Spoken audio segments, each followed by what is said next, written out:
Of all the cities that make up northern Kentucky, it's the river towns that have the longest, most fascinating histories.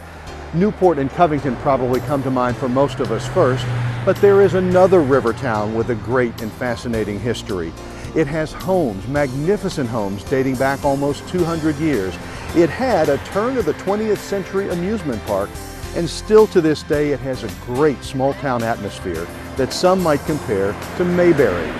With its 150th anniversary on our minds, let's take a nostalgic trip down memory lane here in Ludlow on Discover Northern Kentucky.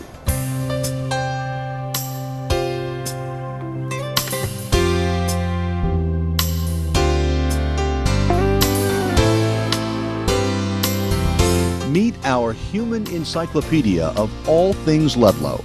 My name is Dave Schroeder, and I am the director of the Kenton County Public Library. I'm a third-generation resident of Ludlow, and so I have deep roots in the community. Went to school to St. James, St. Boniface here in town, which unfortunately no longer exists, but had a really good education there. Went on to Covington Catholic and then studied history at Thomas More College. So I have a bachelor's degree in history at Thomas More, and a master's degree in history from the University of Cincinnati, and another master's degree in library science from the University of Kentucky. So Ludlow is just a really special place to me. It's my home, and it's where my dad grew up. It's where my grandpa lived for most of his life, and just a place that brings back lots of good memories for me. It's a place that I find fascinating. There's so much uniqueness about the town as part of the Northern Kentucky community, and I've just always been excited about studying its past and seeing where it's going. The core of what is now Ludlow began to take shape around 1818 when a Covington man named Thomas Carneal built a grand home to the west, one which still stands today. So he had built a fairly large home on 2nd Street in Covington and was looking for a summer residence, and so he purchased the property and built Elmwood Hall between 1818 and 1820. Carneal lived on the property for a number of years. He and his family used it more as a summer residence, but it was a working farm and had an orchard. He entertained guests at the property during his time there. Eventually he found the property to be a little remote, and he was looking to sell, and it was very fortunate for him that a gentleman named William Bullock was visiting from England, and he was visiting Cincinnati, and was told about Elmwood and the property, and was invited by Carneal to come and take a look. And Bullock just really loved the property. He saw it as an ideal residential location. Its proximity to Cincinnati was great, but it was also remote enough that it was not in the hustle and bustle of town. And he came up with the idea of a planned city, and really Ludlow was intended to be one of the first planned cities in North America. He laid out a city that he called Hygeia, which supposedly means health, but its intention was to be a retirement community for wealthy Englishmen. Bullock himself was Catholic, and this was during the time where the Protestant Reformation was pretty fresh.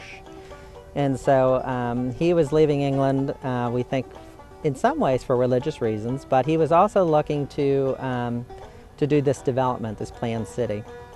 And so he had the city laid out. It had 4 main squares with a circular boulevard around it. He had public spaces planned, including space for a library, for churches, for a museum. And it was his idea to entice these wealthy English retirees to leave England and come to Kentucky and retire in this community. He did not have any success in encouraging anyone to leave England to come to the backwoods of Kentucky. This part of Kentucky in the 1820s was still very undeveloped. Cincinnati was just getting started, and so it really was not appealing to too many English gentry. And so that whole plan kind of fell apart. And so Bullock eventually sold his property to Israel Ludlow, who was the son of one of the founders of Cincinnati.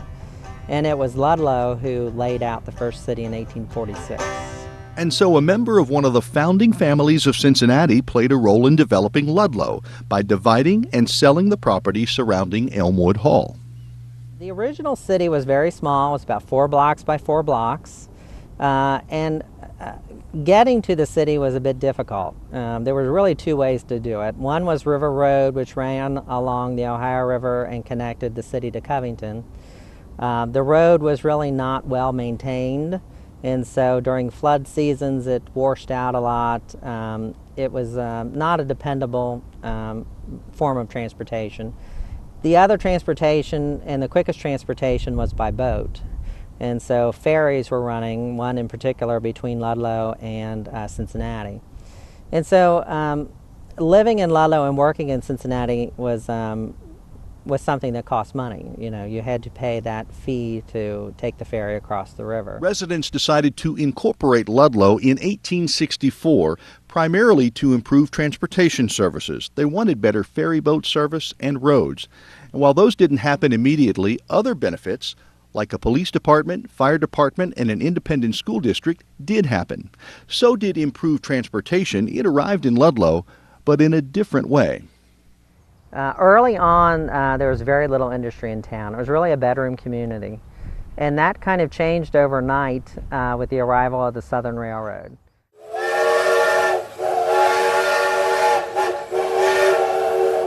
The railroad was planning to come through the area to connect Cincinnati to the south, and that was the main goal of the railroad. And Covington and the city of Ludlow were both in competition as to where the railroad was going to go through and where the bridge was going to cross the river. The key factor that brought it through Ludlow was the Ludlow family again. They owned a significant portion of property on the west end of the city, and they donated the property to the railroad if they would agree to build the railroad through town and to build a bridge. And so by 1877, the railroad had been completed through town and the bridge was open. But the bridge itself and the railroad brought numerous other spin-off industries into town, a broom factory, a bag factory, the Pullman shops, which built Pullman cars, which were the high-class railroad cars that were used by industrialists across the country. There was a large shop in Ludlow that existed until 1913 when it was destroyed by fire. The city really continued to grow throughout the 1870s, 1880s, 1890s. By 1894, streetcar service had been brought to Ludlow, so you could get from Ludlow to Covington and to Fountain Square in Cincinnati in 15 minutes. And so that brought another large group of people to Ludlow who could afford then to live outside of the city and have a cheap commute into downtown. So the streetcar service really made a big difference on the development of Ludlow, and you'll see the downtown area start booming in the 1890s with streetcar service. Schroeder says there was a direct connection between the streetcar and perhaps the most interesting chapter in the city's history, the Ludlow Lagoon.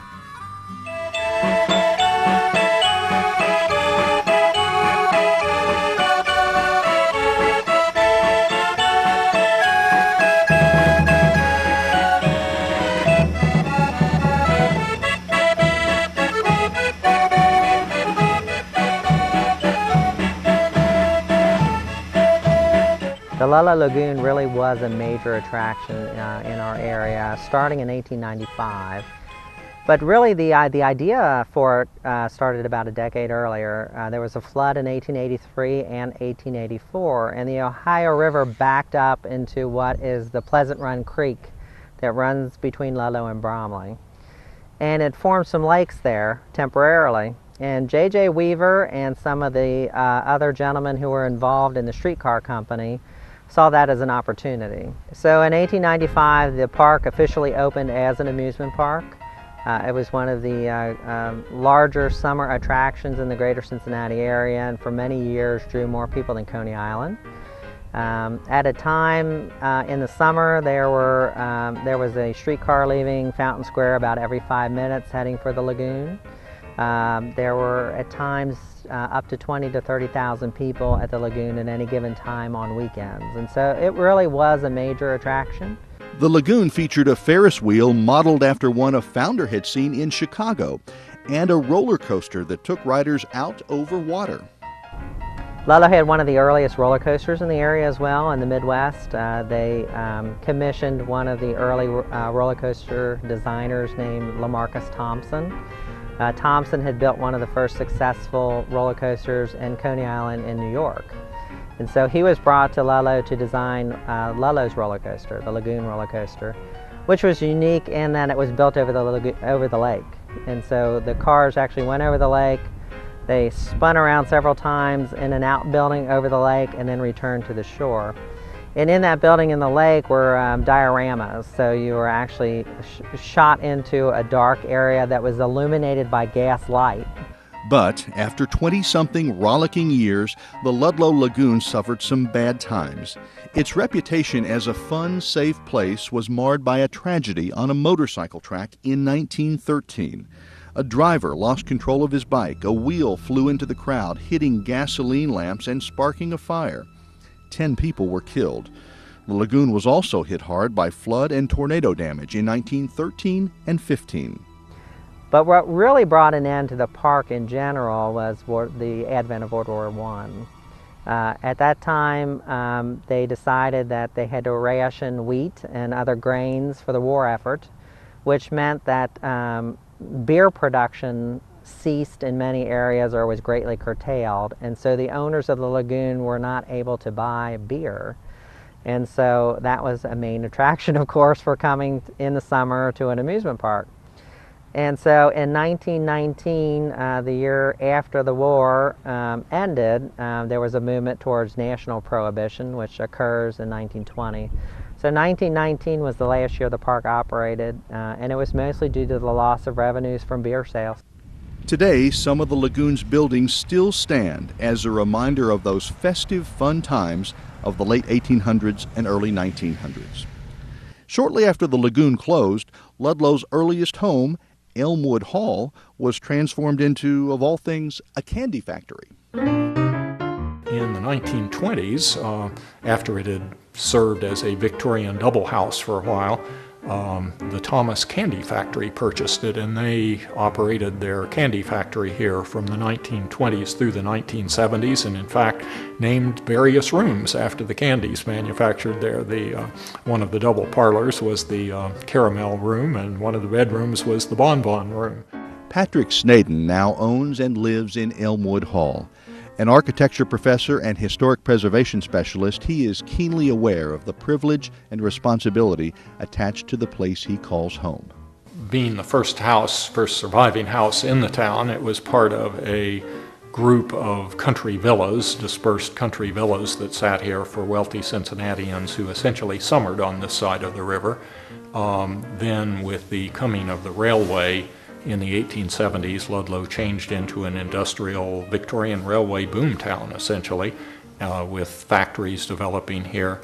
The house was then turned into a Victorian double house or duplex. Then, in the early 20th century, with the arrival of the Thomas Candy Factory from the 20s through the 1970s, it became a factory, then became artist studios after the 1970s, and now is being restored as a single family house again.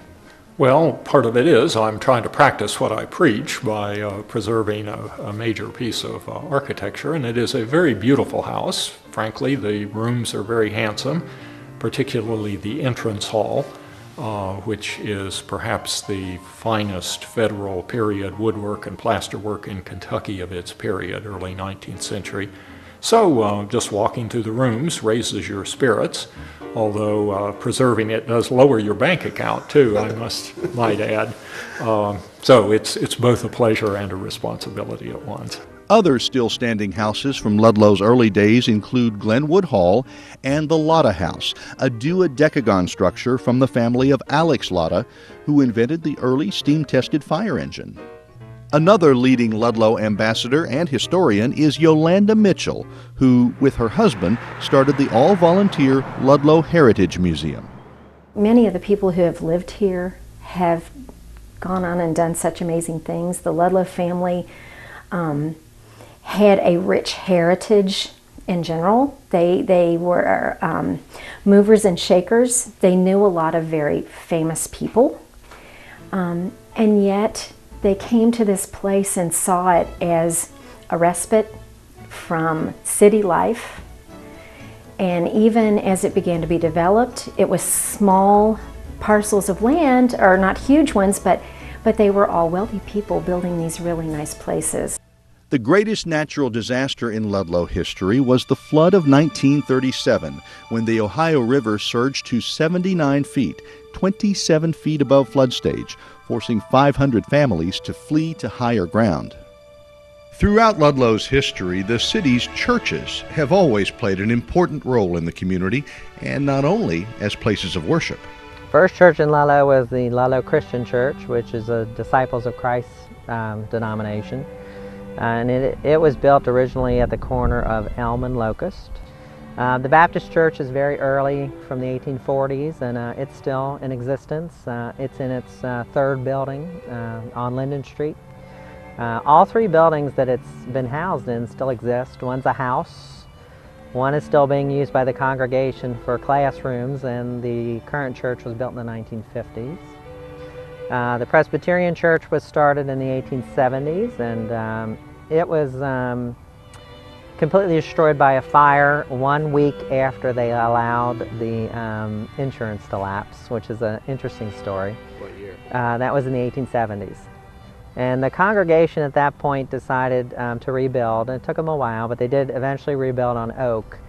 And about 10 years ago, that congregation closed. As the population of the area decreased, the congregation had diminished greatly. So they merged with the Covington Presbyterian Church, and that building has now been sold and is a private residence. And so it's one of those little hidden gems in town that the character of the building is still there, but it's being repurposed. The Catholic community in Ludlow is divided between Irish and German. And so the German Catholics started a congregation named St. Boniface in 1872 and operated a school from 1872 through 1967. And then St. James was founded in 1887, and it's on Oak Street, and it was for English-speaking Catholics, which typically meant Irish. The two schools were merged in 1967, and the last graduating class was 1984. St. James also operated a high school, which many people don't know about. They had a high school program there from 1928 through 1948.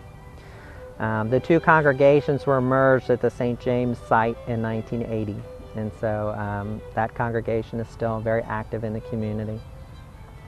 And so churches have always played an important role in the community, and have always been kind of community centers, and the remaining churches continue to fill that role.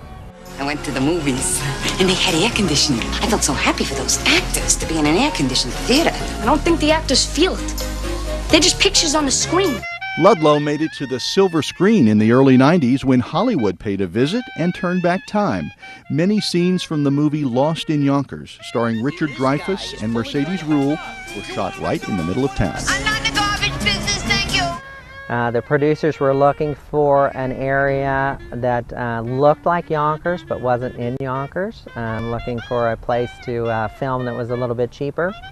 Somehow they got connected to Ludlow, and they felt that the Elm Street had a very similar feel to Yonkers. And so about 3 blocks of Elm Street and a couple of blocks of Kenner Street became a movie set for a number of weeks. Among Ludlow's other contributions to pop culture and art, Miss America 1931, Ann Lee Patterson, was from Ludlow. So was radio and TV personality Bob Braun. Also from Ludlow, author Rick Robinson and artist Tom Gaither. While celebrities, architects, and entrepreneurs have done much to shape the town, Schroeder and Mitchell say Ludlow's appeal lies with everyday folks. What's special to me about Ludlow is the community. I think that the people who live here have a real sense of community. They are very welcoming. They love their town. They like to brag about their town. Even though there are other communities in northern Kentucky and many to choose from, people who live in Ludlow love Ludlow, and they really like the atmosphere, and they really like living in our community. And it's a place that people feel at home at, I think, almost immediately. There's a quality to Ludlow that kind of harkens back to an earlier day. It still does have that small town feel. There aren't very many places that still have that. People get so absorbed in what they're doing in life, and they kind of forget about people. I don't see that here. Another thing Ludlow absolutely does not forget is its roots. Best example is what's happened in recent years on the site of the first Christian church. The original building played a key role actually in the development of the city. The first city council meeting was held there. The first public school was held in that building, and it was the first church. In the 1890s, they built a new structure, and it closed about 5 or 6 years ago, so the church no longer exists. But the congregations saw their place in the history of the community and wanted the building to still be used for a public purpose. And so they sold it to the city at a very cheap rate, and the city remodeled it, and it's now the home of the municipal center. So city government is housed back in that building where it originally started. The police department's in that building, and so it's kind of a neat way to remember the history of that congregation in the community. So now they're back where it all started about 150 years ago. How appropriate, don't you think? And what a rich and wonderful history here in Ludlow. Thanks for watching Discover Northern Kentucky.